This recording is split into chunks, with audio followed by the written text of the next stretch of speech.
balked at the idea of strictures and had been committed to finding and forging her own path.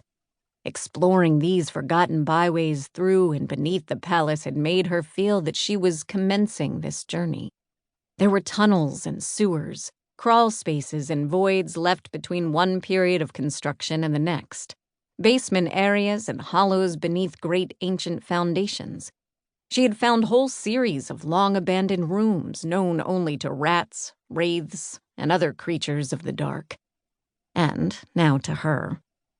This was her world, full of shadows and echoes, and it had become the only place where she truly felt free. She could exist here without question, shedding the protocols or traditions that might affect where she went next and when. She could lay her plans and construct her schemes. Someone cried out, a woman's voice, high and unguarded.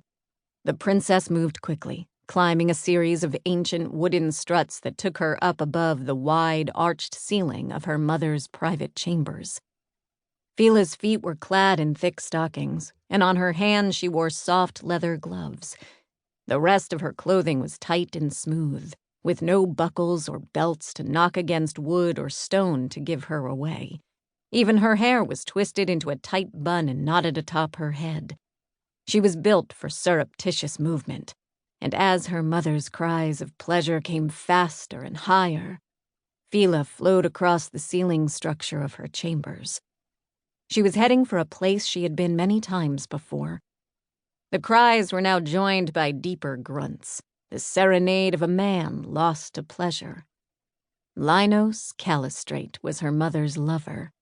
Once their involvement had been secret, but now many people knew of their trysts.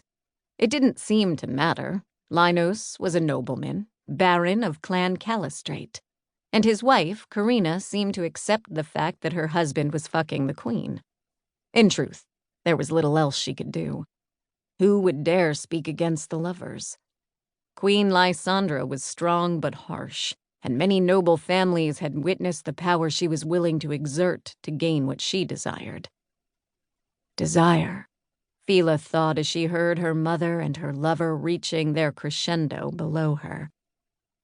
She lay across the network of timber ceiling struts and peered through a crack in the old plaster beside one of the heavy arching beams. This desire was animal, and the sight of the sweating naked bodies in the huge round bed below illustrated that better than any sounds or cries ever could. They writhed and thrashed, limbs entangled, slick skins slipping against each other. There were no words, only indeterminate sounds, like those of creatures in the wild. Eventually, these cries faded away into heavy breathing, and their bodies seemed to slump as if deflating.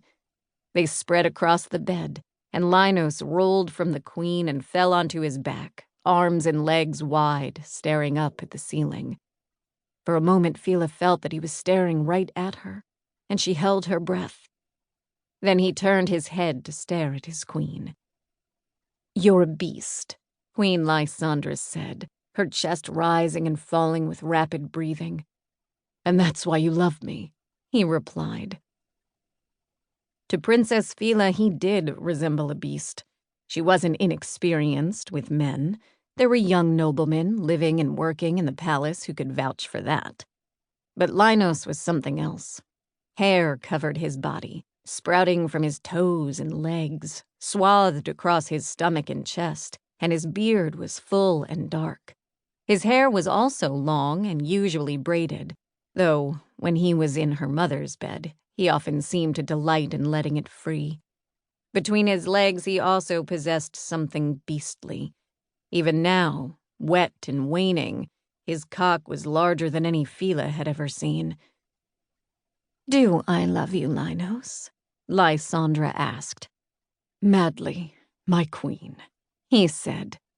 He reached across and clasped her thigh in one huge hand, squeezing as if to prove ownership. Phela willed her mother to slap his hand away. It was an unspeakable liberty, and despite what she had just witnessed them doing, the simple act of him holding her leg like a chunk of meat offended Phela deeply. It seemed her mother